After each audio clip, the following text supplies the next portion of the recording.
Hi and welcome back. This is introductory lesson part C, the last of the introductory lesson before we launch into the actual hand exercises.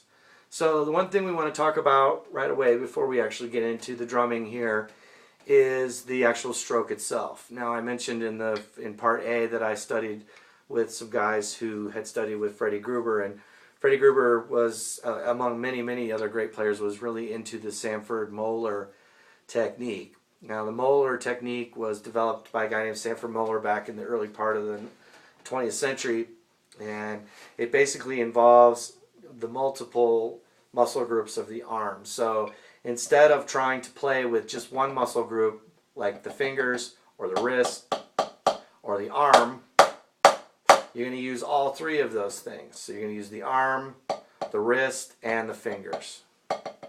So it becomes more of a whipping motion. Okay?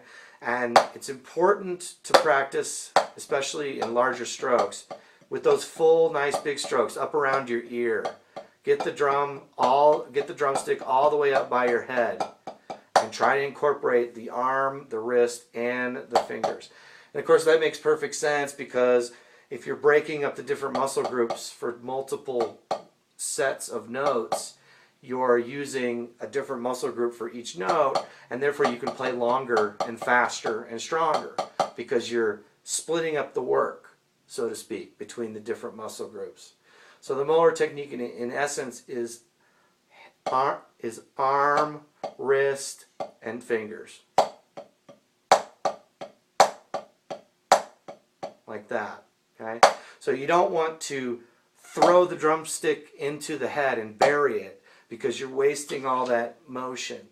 You want to feel the drumstick bounce off the head and use the gravity and the natural tendency of the drumstick to bounce off the head to your advantage.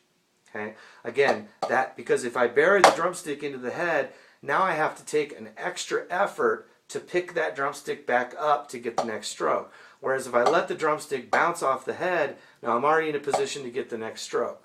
So again, it's about efficiency and economy of motion, right? So we use all these muscle groups to get the different groups of notes. I'm going to post a video of Dave Weckl demonstrating this, as well as pretty much anything else I can find on the Moeller technique. They'll be able to articulate it a little better than I do.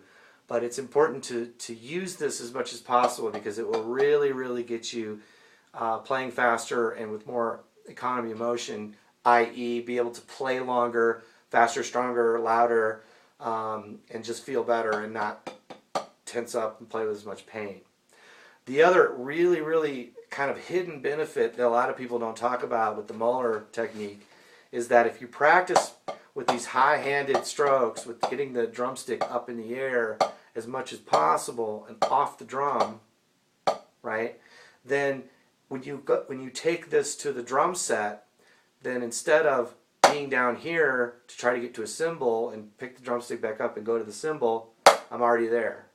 So it's a lot more fluid, it's a lot more economical to be up in the air with your strokes, because if I want to move around the drum set to cymbals and toms and such, I'm already there. Again, it's a much more economical way of playing drums.